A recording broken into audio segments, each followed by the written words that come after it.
Sa Rome Statute ang Israel at Estados Unidos. Ginawa ang hakbang kasunod ng ICC arrest warrant laban kay Israeli Prime Minister Benjamin Netanyahu. Dagdag pa ni U.S. Secretary of State Rubio, politicized o namumulitika umano ang ICC.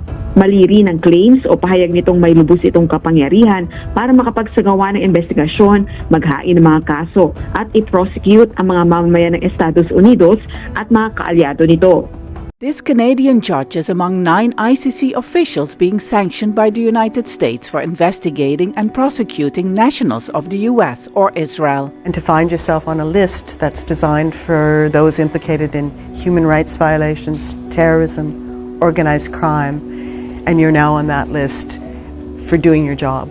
My job, to serve as a judge of the International Criminal Court. That has an emotional impact, unquestionably, for all of us. Kimberly Prost was involved in investigations against American soldiers suspected of committing war crimes in Afghanistan. Do you understand why you are under sanctions? And that was an important investigation that was applicable to the entire situation, to all of the victims, of potential victims of alleged war crimes, crimes against humanity by ISIS, by the Taliban, by Afghan forces, and yes, foreign forces, and there was an American component.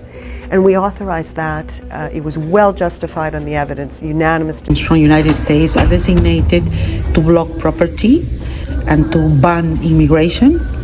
And essentially, they're intended to block our accounts, bank accounts, not only in the United States, which for me is not of no significance, but also in Europe. But the thing is that in Europe, the accounts we have are in European banks that normally should work independently from any policy from the United States. So at the beginning, I was called from the bank, I wouldn't say the name now, to announce me that they were canceling my credit card and that I couldn't move any bank account in dollars. I couldn't touch it because they are like kind of freeze.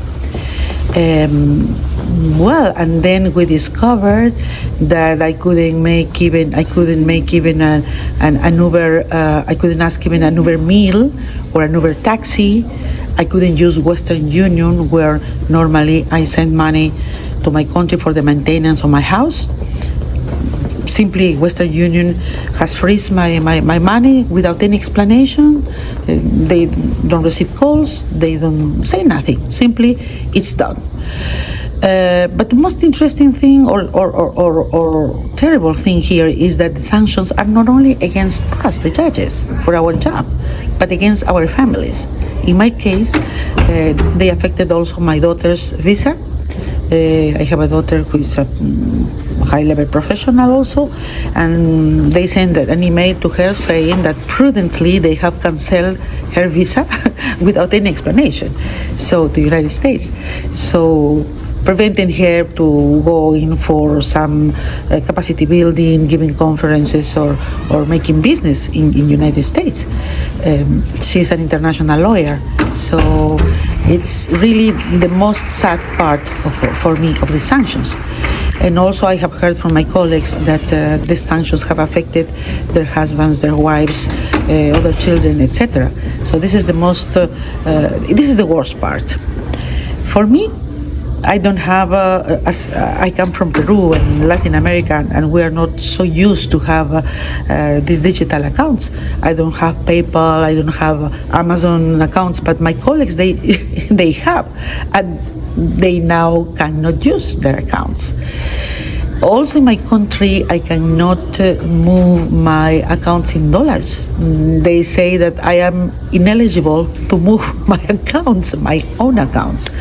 So this is the way we cannot buy flight tickets, etc. Just to highlight that why the judges now and this court is not deterred, because at least in my case, and I think that I am speaking for my colleagues, we don't think, at least me, I am not here because I need the job. I'm not here because I need the money. I'm here because I feel that I have a mission for humanity. The work of International Criminal Court is for humanity. Whether as judges, but the entire international community needs to do that. because as such, we are working also, as always, for peace and global security. But still, I am Latin American, still I am Peruvian, so we are very resourceful people in my country. So I'm having my strategies which I won't reveal.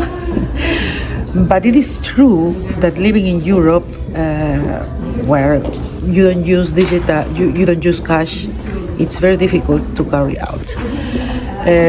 But none of this have or deterred us as judges, because those sanctions are designated to attack our independence as judges, and we are not giving up our independence. As judges, we are more united than ever, and we are carrying out our daily functions with the best of our abilities. Although it has impacted the court, the personnel, morale, and etc. But now we are doing well. I think that the court has proven to be very resilient, and the judges as well. Well, I would say that at the beginning it was very difficult, but we gathered with the judges, the affected judges, we gathered with the Dutch authorities, from the Ministry of Foreign Affairs, also from the Economic Affairs. So we asked them to support us in a very practical manner. I remember that I said to these high officials that I feel defenselessness, because if they can do nothing, if they are doing over-compliance of these sanctions, then where is the sovereignty of this country? Because the banks are independent. Why they should be subordinated to the American policies? I think that this impacted in the authorities, because we also, all the colleagues, we narrated how we were doing and the difficulties. And as they feel, I think, a little bit ashamed. And then next day I received a call from my bank announcing me that now I could move at least my account in dollars to be converted in euros, so I can have the disposition of my assets. So that was a good issue. And now I think that because the registrar of the court has made some arrangements with the bank, for the moment we can use our money in euros, but you know what will happen in the future. Now, European Commission. I think that it has been clear during this week that everybody, at least in the speech, are supporting us. But what we are asking are practical measures. What we are asking is action. We need the support of the entire world, but we are in Europe now, and Europe is a powerful structure. The European Union is a powerful structure. They should react as such. They cannot be subordinated to the American policies.